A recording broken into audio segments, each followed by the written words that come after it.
नमस्कार, आप देख रहे हैं नेशन 9 टुडे और मैं हूं आपके साथ मानवी ठाकुर। शुरुआत करते हैं आज की खास खबरों के साथ। प्रदेश में वनाग्नि की घटनाओं पर सरकार की रणनीति असर दिखा रही है। वन मंत्री सुबोध उनियाल ने दावा किया है कि इस वर्ष प्रदेश में अब तक की सबसे कम वनाग्नि की घटनाएं दर्ज हुई हैं। इसके पीछे सरकार द्वारा जन सहभागिता के साथ उठाए गए ठोस कदम हैं। वन मंत्री सुबोध उनियाल ने जानकारी दी कि सरकार ने ग्राम प्रधान की अध्यक्षता में फॉरेस्ट फायर मैनेजमेंट कमेटी का गठन किया है। इन समितियों को आर्थिक सहायता के साथ ही स्थानीय लोगों को ट्रेनिंग दी जा रही है। साथ ही वन विभाग में मानव संसाधन बढ़ाने और उपकरणों की उपलब्धता के कारण वनाग्नि की घटनाओं में कमी आई है। सरकार स्थानीय स्तर पर सहभागिता को बढ़ावा दे रही है, जिससे फॉरेस्ट फायर पर नियंत्रण संभव हुआ है। वहीं वन मंत्री ने जंगली जानवरों से किसानों की फसलों को हो रहे नुकसान को लेकर भी बड़ी जानकारी दी। उन्होंने बताया कि बंदरों की बढ़ती आबादी पर नियंत्रण के लिए राज्य सरकार मिशन मंकी चला रही है, जिसके तहत अब तक 1,40,000 से अधिक बंदरों का बंधियाकरण किया जा चुका है। इसके अलावा जंगली सुअरों से फसलों की रक्षा और जंगली जानवरों के हमले से हुए नुकसान पर मुआवजा देने की व्यवस्था भी सरकार कर रही है। से जंगली जानवर जो है उनका दिखने सुअर दिखने को बहुत परेशान है, लोग बंदरों से बहुत ज्यादा परेशान है।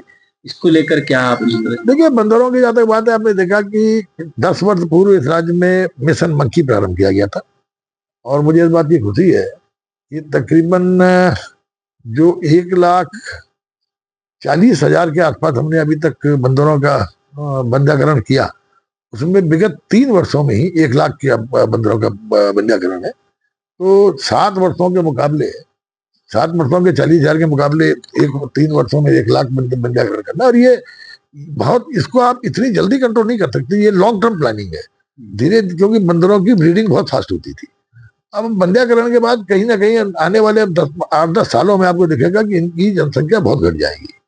तो ये एक लॉन्ग टर्म प्लानिंग है। और जहां तक दूसरा एक और भी है कि बंदरों को अब वाइल्ड एनिमल की श्रेणी से हटा दिया गया है, लेकिन लोगों को भी थोड़ा ये देखना पड़ेगा कि जो वो कई बार जो आदत बंदरों की पड़ी है कस्बों की, तो लोगों ने डाली है। आप देखते थे जब यहाँ से देहरादून जब ऋषिकेश जाइए तो मणिमाई मंदिर के पास लोग गुड़ और इलायची दाना लेकर के बंदरों को खिलाने का काम करते हैं। तो कहीं ना कहीं ये दूसरा कारण इसका ये भी हुआ कि किसानों की संख्या कम हुई। और जब जहाँ अभी आप जाइए जौनपुर ब्लॉक में देखिए, परोला मोरी तब देखिए, वहां जगरौता में देखिए, यहाँ बंदरों का प्रकोप बहुत कम है, क्योंकि यहाँ पर किसान अभी भी पूरी संख्या में है। और जब देखिए, सबसे खतरनाक तो दो टांग का जानवर इंसान है। जब वो खेत में काम करता रहता है तो कहीं ना कहीं बंदरों को उसका डर रहता है। अब हालत ये हो गई कि अब खेत में काम करने वाली नहीं है। अगर गांव की जनसंख्या 200 है तो 20 लोग खेती कर रहे हैं, तो वो बंदर उन्हीं 20 लोगों की खेती में नुकसान पहुंचा रहे हैं, तो निश्चित रूप से नुकसान ज्यादा दिख रहा है। लेकिन कुल मिलाकर के एक समस्या तो है।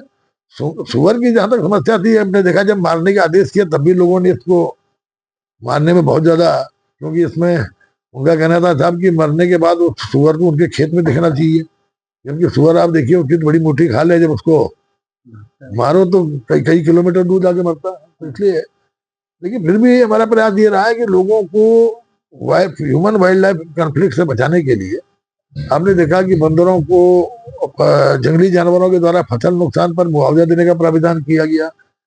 और जब पहले भालू अगर नुकसान करते तो उसका मुआवजा नहीं था, भालू के नुकसान पर भी हमने मुआवजा देने का निर्णय लिया। इसके अलावा मधुमक्खी, ततैया, इनके काटने से किसी की मौत हो जाए तो उसमें भी मुआवजा देने का निर्णय लिया। और सबसे बड़ी बात है कि पब्लिक अवेयरनेस के लिए हम लोगों ने काफी कार्यक्रम चलाया, ताकि, क्योंकि बिना जन जागरूकता के, जन जागरण के आप किसी भी आपदा से जीत नहीं सकते।